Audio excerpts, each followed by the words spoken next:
Good morning. Welcome, Sham Stars. We are starting with the new chapter Microbes in Human Welfare.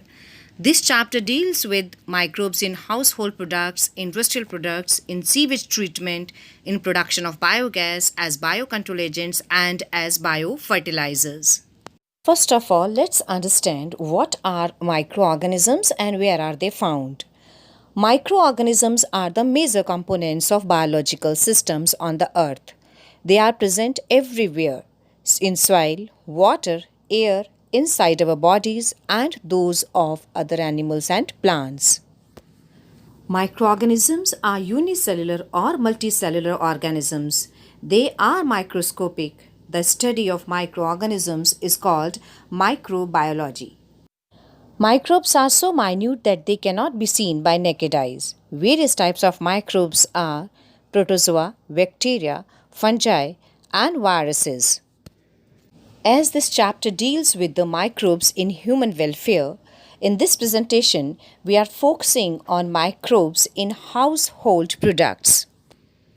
The common products obtained by the use of microbes are curd, cheese, baking products, and pickles, which we are going to discuss in this presentation. Curd is formed by adding bacteria such as lactobacillus and others commonly called lactic acid bacteria in milk.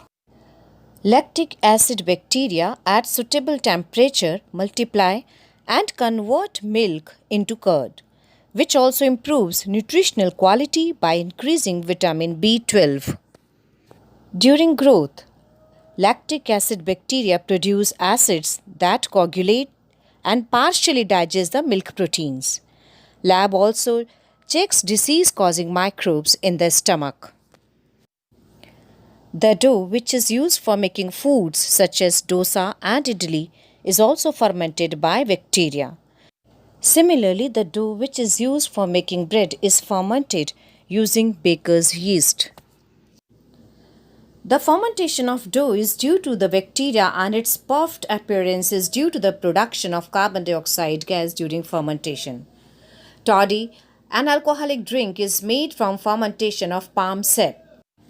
A yeast, Saccharomyces cerevisiae, is also known as baker's yeast, is used for fermenting bread dough. Cheese is also a product of fermentation. Cheese is made by partial degradation of milk and using different microbes. Swiss cheese is made by the bacterium Propionibacterium charmini. The large holes in this cheese are due to production of a large amount of carbon dioxide gas by the bacterium. Another type of world-famous cheese, that is Roquefort cheese, is made by the ripening with the fungi, that is Penicillium roqueforti, to obtain a specific flavor. Microbes are also used to ferment fish, soybean, and bamboo shoots to make food. So children, this is all about the use of microorganisms in household products. In this presentation, we discussed use of microbes for making curd, for making fermented food, toddy, and cheese. I hope you must have understood. In the next presentation, we will talk about microbes in industrial products. Thank you, Shem Stars. That's all for today. You can drop your queries on Google Classroom. Take care.